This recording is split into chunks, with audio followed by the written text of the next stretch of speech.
Hello, Sagittarius.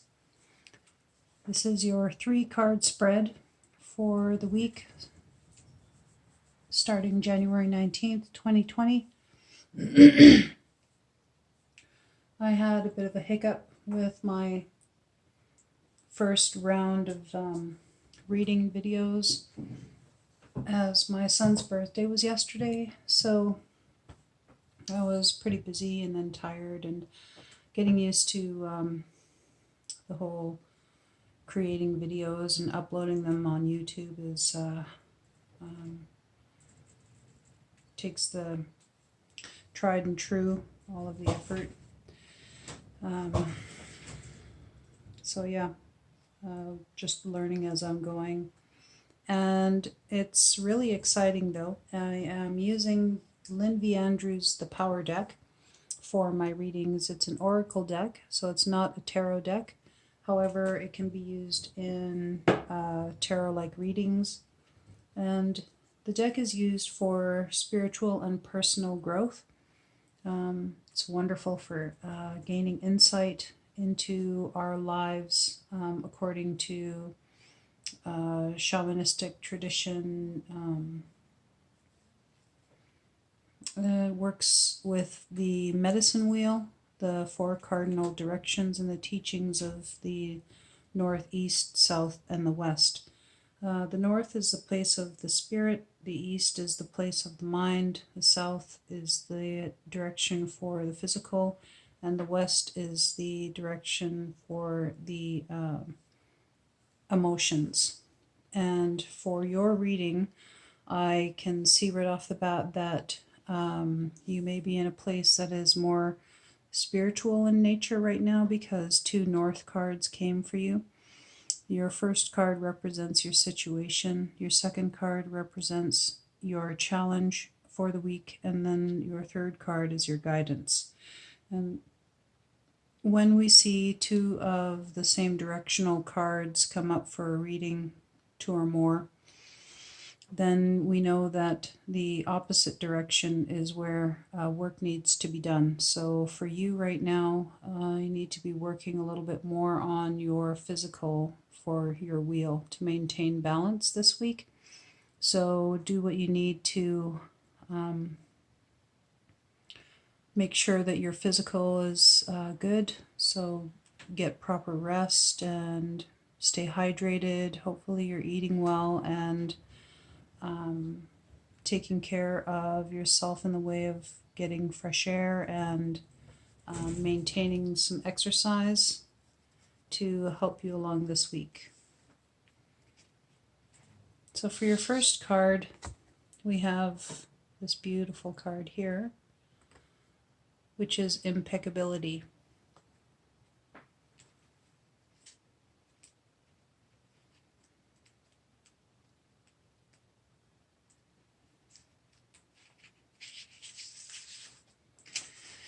Each card has a write-up on it that is also in the book. And while I read from the book, it states exactly what's on the back of every card. However, in the book, there's also a write-up of each painting for each card. So it gives as well more insight that way. And while I do the reading, I will hold the card for you to contemplate, as that is suggested by Lynn for the use of the cards. Move into that place of perfection within you, that place of truth, responsibility, competence, and intuition.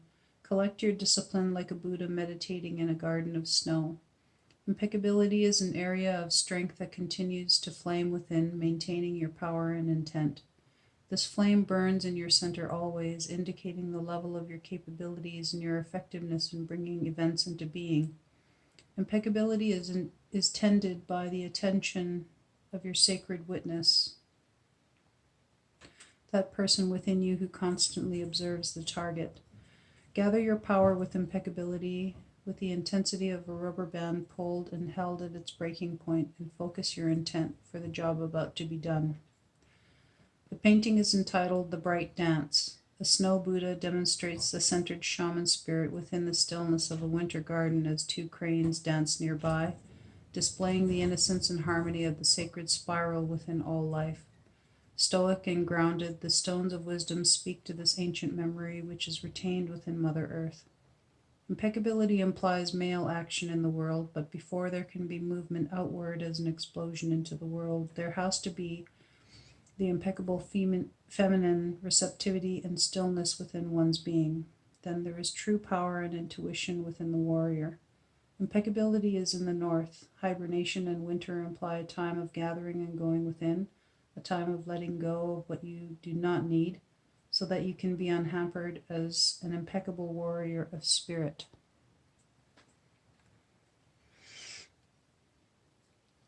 So that is your situation right now. Your second card is an Eastern card, Destiny.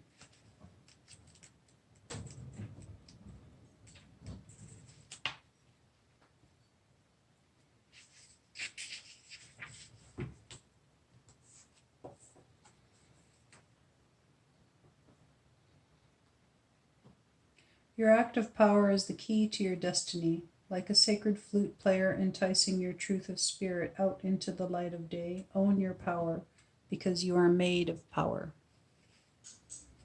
An active power comes from a place of passion within your deepest being. It is an expression of your totality of who you are in the world. To find your active power is to live your dreams. What would you do if you could do anything? Discover what it is and then do it. To find your power is to find your destiny. The painting is entitled The Source. It is about the source of destiny, about the birthing from the spirit dimension into the phenomenal world, as symbolized by the stone and petroglyph of the sacred Kokopelli, the hunchback flute player. Kokopelli uses sacred sound to coax your spirit into physical manifestation as the lotus blossom announces your birth into the spiritual nature.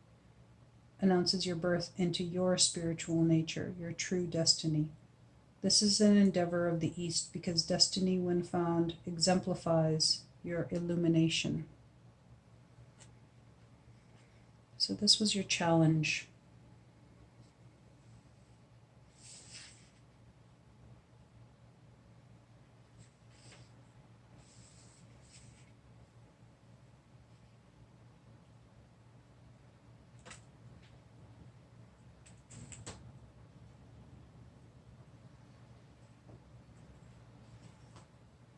Your guidance card is this beautiful card, Centering.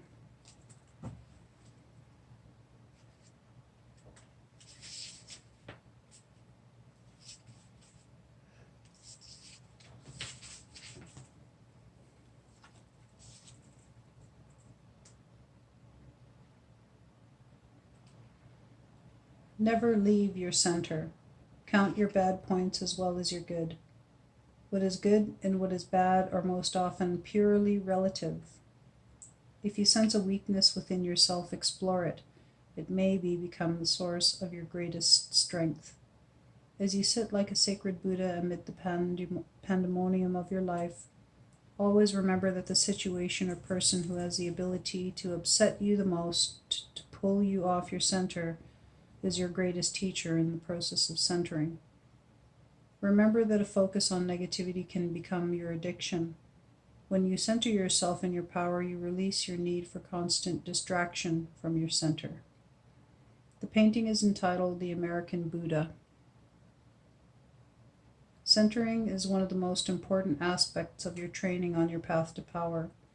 If you do not live in your center, you live on the perimeter of power, never inside the world of power. To the shaman, the Buddha signifies the higher self, the self that has grown out of worldly distractions.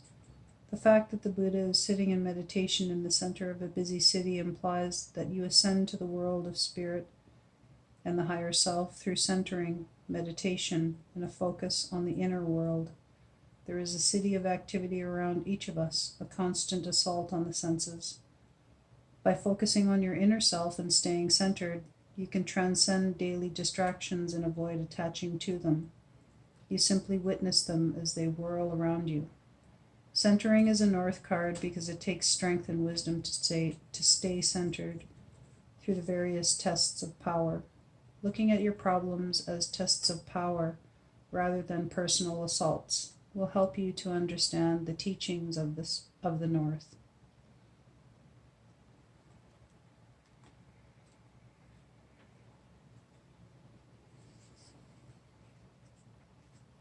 It's a profound reading.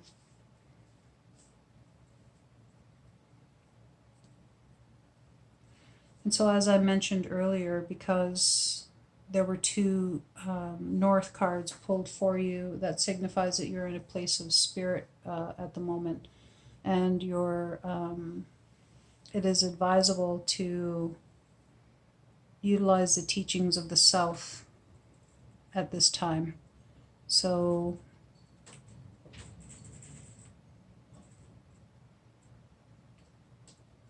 normally when we're in a place of where we're focusing on spiritual matters and our spirit, we can kind of get lost in that because it is so profound. It is a place that is in our society that we live in here in North America. It's a place where a lot of people yearn for, and when we do get there, we can get lost in it. So it is important to maintain your physical being this week, Sagittarius, so that you can balance your medicine wheel and take the time to get fresh air and exercise and eat well, rest well, keep hydrated. And I hope you enjoyed your reading. I learn as much from these cards doing readings for other signs as I have doing readings for myself, and I have noticed many profound lessons learned when I previously worked with the Power Deck. So I hope that you can gain as much insight as I have walking my journey with me. My hope doing these readings is that not only will I continue to benefit and learn from them, but that I might be able to help others as well to kind of share and know that while we each walk our separate journeys, we're not ever truly separated or alone, that we're all going through something similar. Whether or not it might be at the exact time or not, in one way or another, we've all been there. And it's my hope that you come away from these videos feeling a sense of that you are not alone, and that someone is out there with you, walking this journey of life together alongside you in spirit. If the reading resonated with you, I sure hope that you give it a thumbs up and share. If it's your thing, please subscribe, and I hope to see you again next week. I should be here every Sunday, creating more videos for you and continuing our walk together.